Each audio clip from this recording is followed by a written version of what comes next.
Okay, and we've got a chat window which will open up. Rick Ralston says you've got a nice mirror behind you.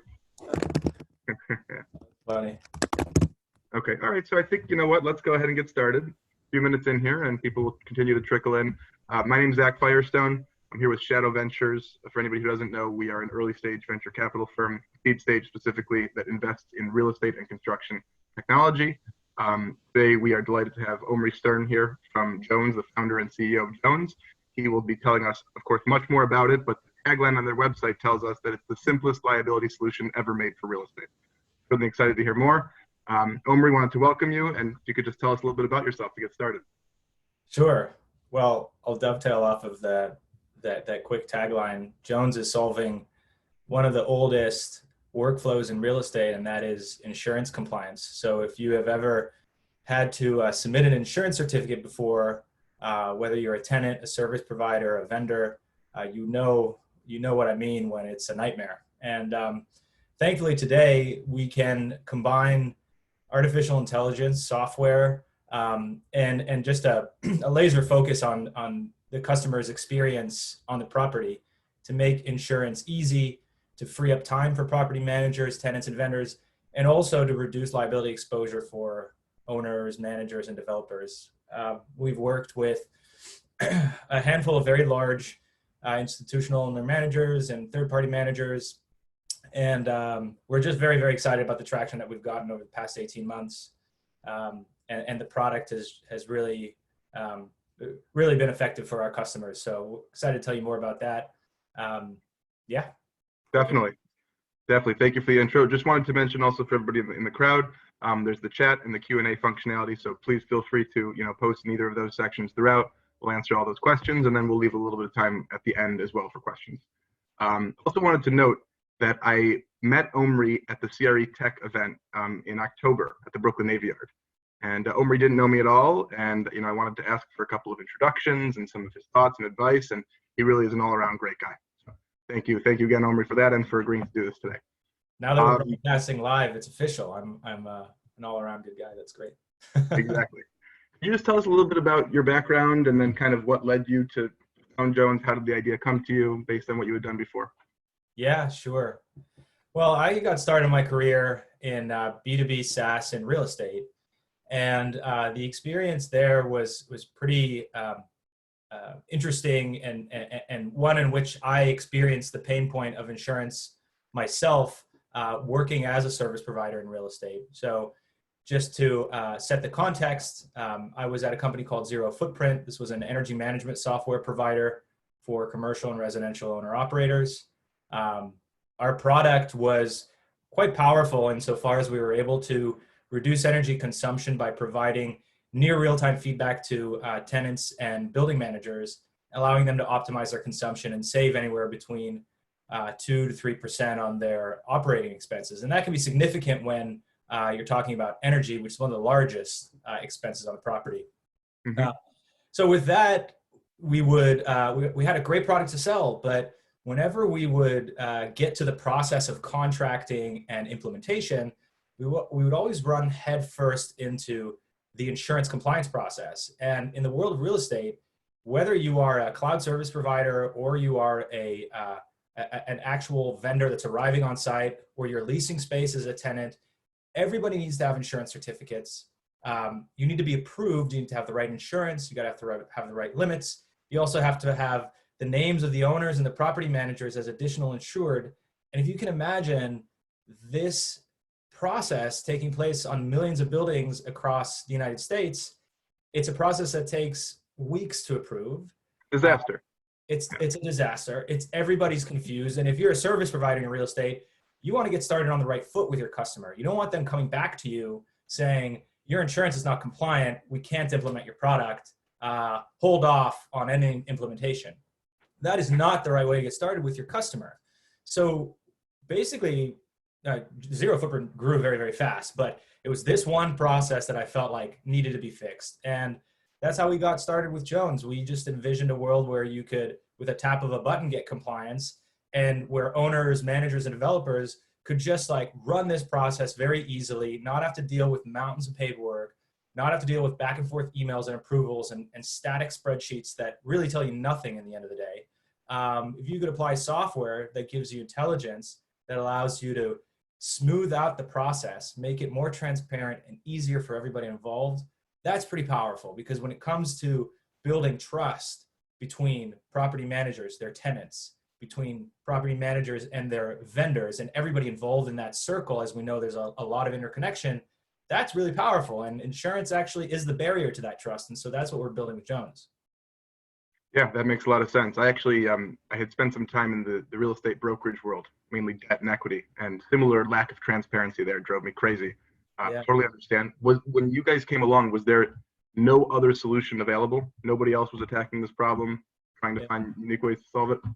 Yeah, no is the answer. There were other people tackling this problem. We arrived and we realized that most of the market is nascent. And the way that people are tackling this problem today is just by solving it with their property management teams. And they were doing that with just sort of cobbling together Google spreadsheets, emails, and phone calls. You know, the smartest thing would be a macro that could like notify you when you're out of compliance, but it's pretty clunky. So like 70% of the market's that.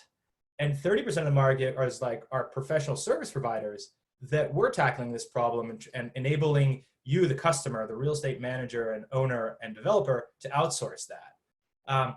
The interesting thing that we found when we looked at competitors is that most of the property management and owner managers think that this problem is a necessary evil. Like insurance compliance is just required. Everybody's got to get it done. So if I can find a more efficient way to do it, I'll go with that.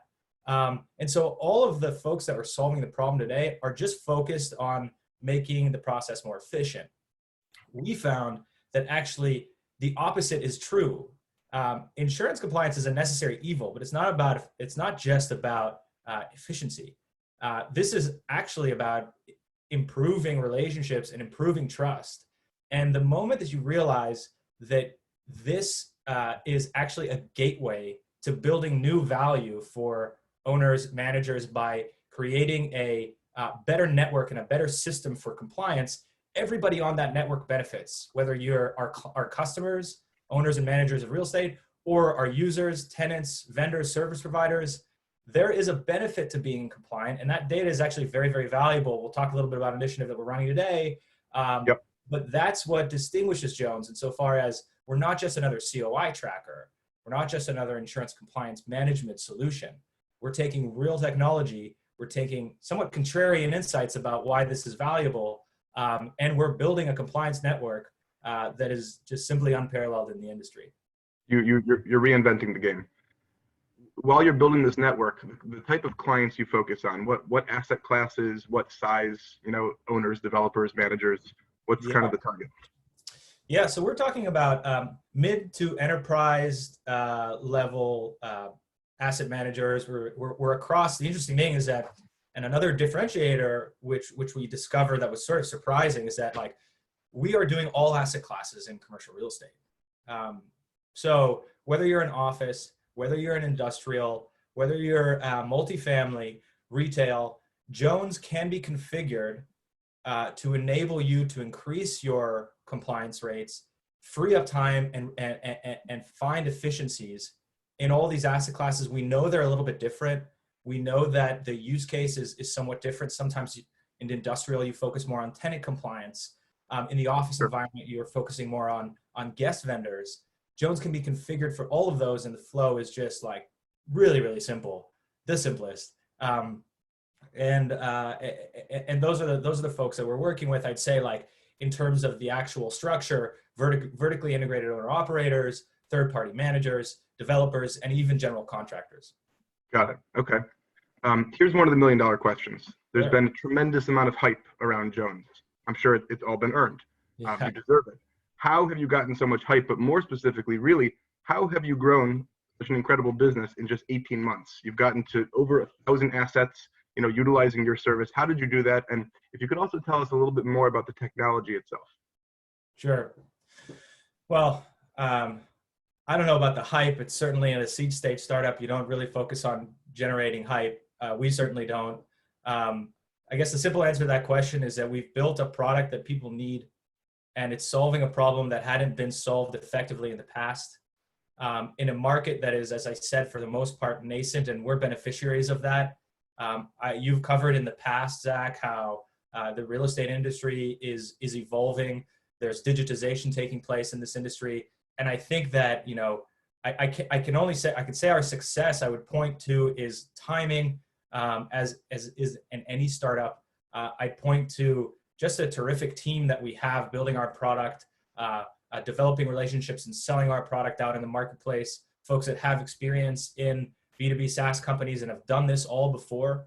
And then last but not least, is our operations team, who are, from my perspective, like, we hire for people who are really, really empathic and just solve problems for our customers.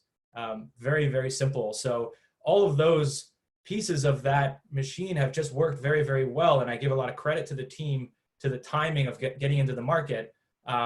And also to my co-founder, Michael, and CTO, who sort of helped me to understand some of these contrarian insights about what we could really build if we solve this problem well. So I think that's been the success. And finally, we've teamed up with groups of strategic investors that early on teamed up with us, bought into the vision, and said, you know what, we want to take part in this story and also be part of building it. So, I'll point out JLL and JLL Spark have been a terrific partner to us. Yep. I'll point out our lead investors at Hetz Ventures that have really just gotten into this industry and helped us develop the connections within the industry that we needed to. And a number of other folks like Metaprop and Ground Up that have a great amount of insights and distribution power in this industry. And that's been amazing because we've teamed up as a result with some very large players like Rudin Management, JLL, and others. And we've been able to build this product with their insights. And so it's been, that's sort of like the final thing I think that's allowed us to grow at such a rapid pace. That's great. No, a lot of those groups you mentioned, we're very fond of. We have good relationships with. As an example, Rudin Management actually was kind enough recently to give us a tour of their Nantum software package. I'm sure you've seen it. It's remarkable what they're doing. Yeah, they're definitely one of the more forward-thinking groups. That's right. Okay, so let's talk a little bit about COVID and what's going on in the world. Everybody's talking about it, but I think you probably have some interesting perspective. Some things to point out. What's going to happen with the property management industry? What's happening right now? There's a lot of chaos, at least here in New York City. Will property management and real estate in general continue to grow at a skyrocketing pace? What are you seeing? Yeah, well, I recently saw a graph of the, and it was a sad one, but it's the most number of layoffs normalized per industry, and real estate was up there with travel. And the conclusion there is that that real estate has gotten hit head on here. If you think about the experience that you have when you walk out today with your mask and your gloves, you're walking out of your building. And then after that, where you could potentially be exposed, you're walking back into your building. So what we're seeing is that property managers, whether they're third party or owner managers, in addition on the construction side, GCs, developers, we're seeing that a reticence and a concern for health. And couple that, obviously, there's a concern for health, but you have to couple that with a new world where occupancy may not recover to 100%.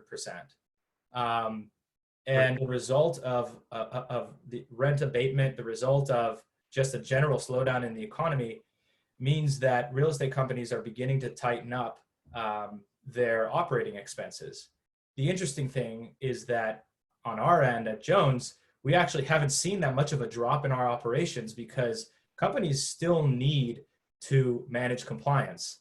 And if anything, as real estate companies begin to adopt more, this is a thesis, but I believe, as real estate companies begin to adopt technologies that allow them to manage the property remotely, like viewing spaces digitally, or even adopting workflow solutions like Jones, you will see that the implementation actually, I think, could speed up. Now, who knows, right? We don't really know when the market's going to recover. But certainly if you believe that digitization can continue to provide people a great experience on real estate and enable property managers and owners and developers to optimize their expenses, then there's a really good case for prop tech and the role of prop tech. Now, I think that we need to do more, and I think we need to be even more bold as a startup industry in real estate. But generally, that's what I'm seeing, and I can only give the perspective of how a startup entrepreneur looks in. I've never really managed a portfolio or been an asset manager myself, so it could be that the picture is actually much more grim than I described, or even rosier. But again, it's, you look at the public markets, it's swinging so fast, 5% a day. Nobody really knows what's going to happen. Yeah, no, 100% agree. And I want to take a quick pivot based on something that you just said, which was as far as occupancy rates, not necessarily going back to 100% once all of this is over. A lot of people that I know who had never worked from home in their lives, suddenly are obviously being forced to work from home and are realizing, not all, but many are realizing, oh my God, to a large degree, I can do my work or much of my work from anywhere. I don't have to be in my office, right? Goldman Sachs, the CEO, has come out recently and said, by the way, post-COVID, not very likely, we will definitely be offering, I think 98% of their employees at least 3 days a week working from home. Yeah. I'm worried about how that's going to affect the office real estate market, because I think many corporations, universities, people who need space, whether even residential dorms in the case of universities, are going to realize, like, oh my God, we don't necessarily need to lease 100% of the space that we once did. And I think you were touching on that. I'm just curious if you have an opinion. I guess I could say I'm concerned as well. I'm not fully comfortable not being an asset manager telling you or giving you any direction there on how to handle that economically. I can only say, and this might be reiterating the point, is that working remotely, I think that the real estate operating model, we already have seen this in the recent years, but it's going to need to evolve, right? Like, real estate companies might actually sort of take a step back and ask ourselves, like, what other services can we offer through these relationships that we've built with our tenants, and through the distribution and through the technologies that we have implemented. Yeah. It might just be a completely different product category for the real estate industry, and who knows? But that, I'm thinking as a startup person, which is, magic word is pivot, right? So there might be some pivots in the real estate operating model. Yeah, and so that leads me to one of really the large topics that I want to hear from you about, which is, so we just discussed a lot of problems. You've brought up a lot of crucial, issues that are happening right now. Yeah. What's the role of data and technology solving these problems? How does technology solve these problems? And I think we'd also love to hear about a great initiative that you've just launched, I think it was today, regarding democratizing data. So how does all of that tie in? Yeah, well, at the very basis of technology, depends what technology, right? But the role, I think, of technology in real estate is to make the transactions on the property, whether you're doing that remotely or you're actually there in person, make them simpler.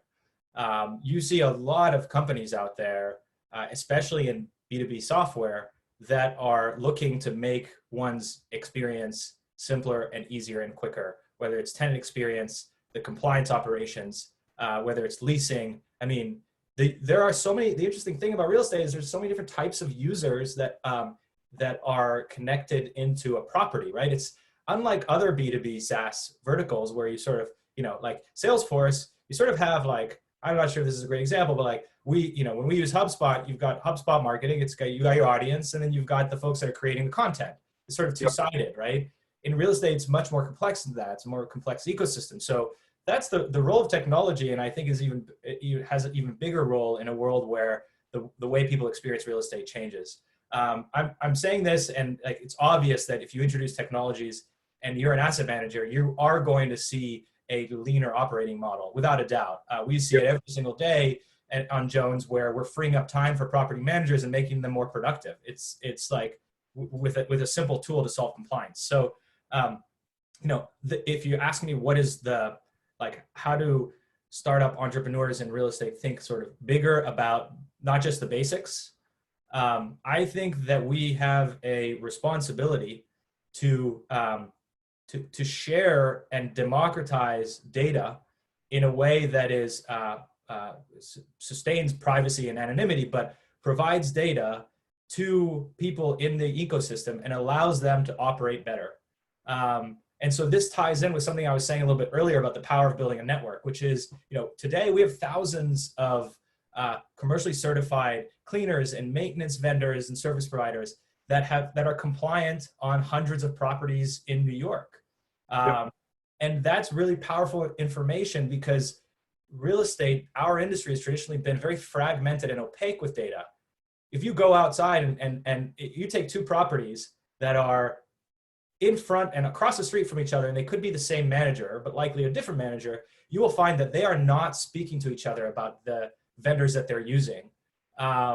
And we think that if you can... Property A, sorry to interrupt, I think I've thought about this quite a bit. I think it's because property A doesn't want property B to know about property A's plumber. Because what if property A has a plumbing accident? They want to hoard that contact for themselves, which is crazy. Yeah, and that makes sense in the old world. But when property B has an outbreak of COVID, or let's just say they're at a higher risk of somebody getting infected, well, property B needs that vendor. They need that vendor. They need them to come in and to disinfect the space and to keep people healthy. We live in a different world now where people are the properties are interconnected. And I personally believe that if the industry could shift and be more interconnected and be able to share data effectively, it will be a win-win for all. So what we're doing is today we released the list of service providers across New York, and we really hope that property owners and managers will take advantage of that, because here's a list of folks that have worked and been running on Jones, and they may be helpful for you had you not known about them before. Yeah. That's incredible. So how are you getting out there? I think you mentioned you had worked with New York to some degree, some governmental agencies. Yeah, well, we're focused on New York. It's the epicenter of the outbreak here. We might do this in other cities, and we're going to see how it goes. So we're getting out there by communicating on LinkedIn. I just wrote a blog and a story about this, sort of like the manifesto about why this is important. We're sharing it on Twitter. We're doing these types of events, and appreciate the chance to plug us a little bit here. I know that the audience has some questions, and I think the best way is just to share that with your networks. Share this. I know the audience is a group of real estate owners and managers and developers. It's exactly who we want to help, and we encourage you to also share that with others to help them as well. Absolutely. Yeah. So I guess my last question is just if you have any general advice or tips for people, navigating what's happening right now, or, any other thoughts that you want to share. Yeah. Take care of yourself. It's obvious that, I tell this to my team all the time. And it's as you were saying, Zach, some fears and concerns can always come up in this new world. I think that New York is no stranger to recovering from a crisis. And for that matter, this country is no stranger from recovering to crises. And each time we come back, right? And I think that the way to do that is to make sure you're taking care of yourself, because the world is asking a lot of you, and it's asking you to wake up every day and continue on and stay safe and help other people. But also make sure you're taking care of yourself in whatever way possible, working out, meditation, mindfulness, whatever that is for you, or just having a glass of wine or beer at the end of the day, just to or at the start. Exactly. Take care of yourself. That's the only thing I'd say. Absolutely. Cheers to that. Okay, great. I think that probably wraps up our main discussion here. Does anybody have any questions for Omri on any topic? Whether it's about the state of the real estate market, whether it's about Jones, the process of founding a startup, democratizing data, or anything at all. We'll give it a minute or two here for people to post anything in the chat if you do.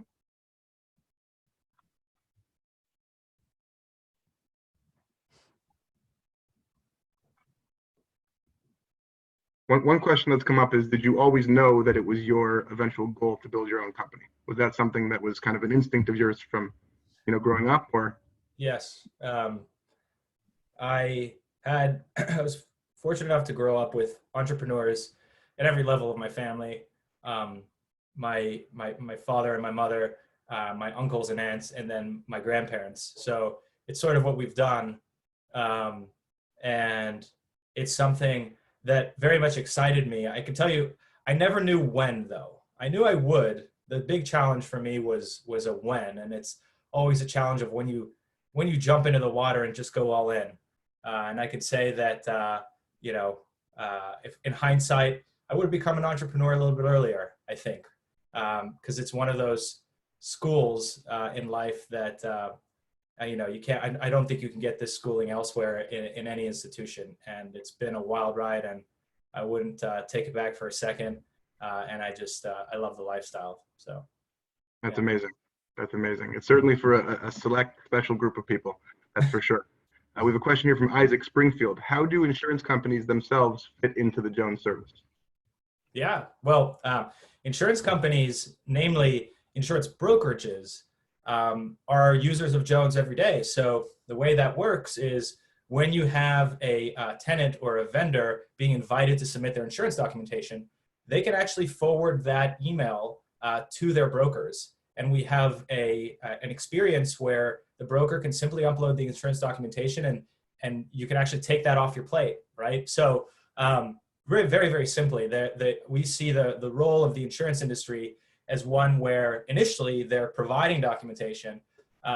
In the future, along these lines of using data in a way to move the industry forward, the data on our platform, we envision that one day it will be able to be used for better underwriting of insurance products, for example. We have over 20,000, I think, service providers on the platform, and over 1,000 properties, and that's grown the past 18 months, right? So that's an incredible network. And we know the insurance profile of a lot of people. Now, insurance companies, we would obviously want to be fair and be able to provide data to allow them to underwrite. But also we are very, we're sort of protective, and we want to provide data so that it helps our users and not necessarily to just use the information for any means necessary. Absolutely.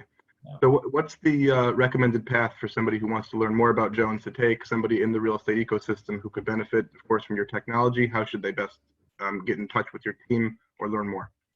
Yeah, well, getjones.com, top right is request a demo. Or check out our LinkedIn. On LinkedIn, there's a lot of really interesting content that we've been posting, some of which we've discussed today, and that'll bring you to our blog section of the site. We're on LinkedIn, Twitter. We obviously have our website, and look forward to hearing from you. Absolutely. So thank you very, very much, Omri, for doing this today. It was really a pleasure to have you. We'll certainly be posting this on our social media channels, so everybody here can feel free to share it with anybody in your networks. And looking forward to catching up soon. Thanks, everybody. Thanks, everybody. Bye. Bye-bye.